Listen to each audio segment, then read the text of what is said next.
Hey, it's the Rooster, Bobby Leach for the TimesWeekly.com. It's been 5 years since the Griffins advanced to a 7A quarterfinal game, but after getting past Providence in Week 11, Lincoln Way East earned the right to not only play in a quarterfinal, but host it. While there were plenty of smiles before the game, once it got started, the East machine looked a bit rusty, and fans were on the edge of their seat after finding themselves trailing downstate Edwardsville 3-0 after 2 first-quarter turnovers. But like a cat playing with the mouse, East was only getting warmed up, and on their next series, the Griffins got down to business, turned to the quarterback Tom Fusel for a spark who ripped off a 69-yard scoring run that touched off a scoring barrage. Tailback Nick Colangelo scored from 3 yards out, followed by another nifty Fusel rushing touchdown from 24 yards out to take a 20-3 lead into the half. In the second half, the East defense kept the pressure on and never allowed Edwardsville any momentum and watched their offense continue to hang one on in a 40-10 victory, advancing to take on Bennett Academy in Lisle for the 7A semifinal this Saturday. The winner will advance to the state finals, which will be held the following Saturday after Thanksgiving in the afternoon at the University of Illinois Champaign. I mean, they're amazing. I had huge gaps to run through, and I got guys blocking guys downfield, knocking people over. Just all you gotta do is run through the hole.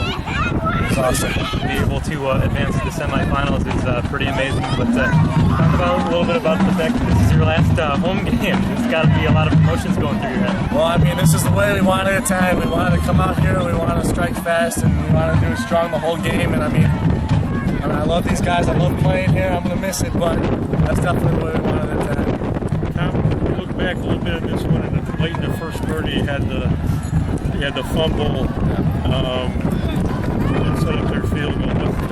What were you thinking that meant? We just flush it, we forget about it, and we keep going, because if it gets in your head, it's gonna stay in your head the whole game, and you gotta get past it. You came right back after that. Next possession, I think you had the long 16, whatever, however long it was. You know, was that in your head? Okay, I gotta come out.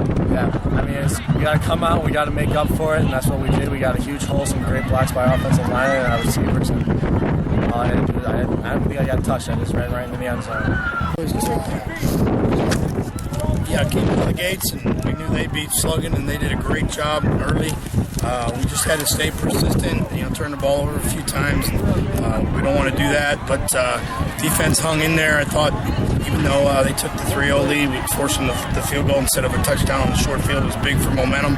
And then once we got into the second quarter and into the third quarter, we got to play the field position game with them and had them deep and going against the wind. That was a big deal. And we've been saying it all year, just we're going to get some negative yardage plays. We may get a turnover here and there, but if we just keep giving Tommy Fiesel and our offensive skill players the opportunities, they're going to break through.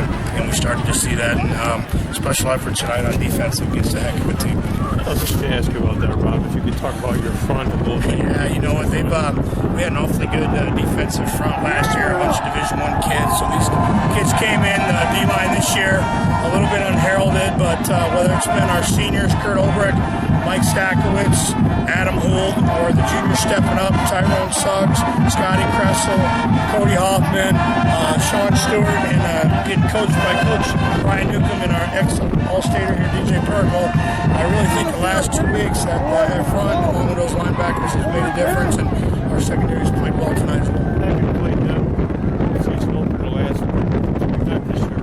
Did that have any it really didn't, because we kind of caught them in a transition, and Coach Matt Martin has got his stamp fully on it now, and they had what a special year they had. Victory over East St. Louis last week, and we have the most respect in the world for Matt and his program, as well as the Southwestern Conference. You've had a magical year to be able to win one last one before the last 2 games of the season. Yeah, it's special, get to play week 13, but I think you kind of felt it out here where our kids were excited to win the game, but I think there's still a never satisfied attitude, and hopefully that carries us into next week. I mean, I think the wind played a big factor in this game.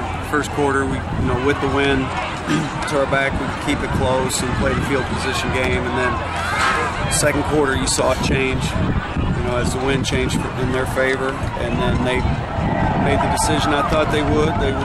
We'd get the ball the second half, and they wanted the wind in our face, and there you go.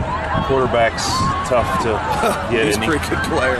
Yeah, he's a playmaker. He's a difference maker. even if you had them defended right, you still had to tackle them, and that was a challenge at times. Offensive line too for them. I mean, Guys, they're a good football team. I mean, the win played a factor, but even without the win, we'd had a tough time. They dominated the line of scrimmage on both sides of the ball. Were they what you expected them to be? Yeah, guys joke with me because I always have everybody we're going to play as Super Bowl champs, but we needed to be more effective on the perimeter, either throwing or running. That's what I felt like, and it made it tough tonight. They did a good job defending us. Talk about defense. You did force 4 turnovers, but Yeah, our defense did a lot of good things, but with some missed tackles and the way we're playing them, you're going to give up big plays, especially to a kid as athletic as that quarterback is. So. At the time, there was turnover, especially in the first half, and you were only able to get 3 points out of that. Did that seem like kind of some missed opportunities there at that time? Well, I knew we were going to have to get touchdowns. I knew, and I knew that, especially in the first quarter, we needed to score touchdowns because I knew the win would be a factor in the second quarter. You talk to kids, and you guys made a big step this year from last year, but I guess this shows you that that's still another step to take. Man, yeah, their programs, they're at a different level. We'd like to get there someday. We'll see. It's quick right now. You just lost the game in the state quarterfinals. Yeah, I'm proud of our kids. We're proud of our kids. We'll talk about that. You know what? That's a good football team. They get a good chance to run the table. So, my hat's off to them. If you're going to lose, you'd like to lose to the state champs. All right, Big Tone here with Kyle Langendorfer. Defense out of this world, outstanding tonight. You took a team that came, 6-7 hours for a road trip, and you sent them home with 3 points. Yeah, I don't know.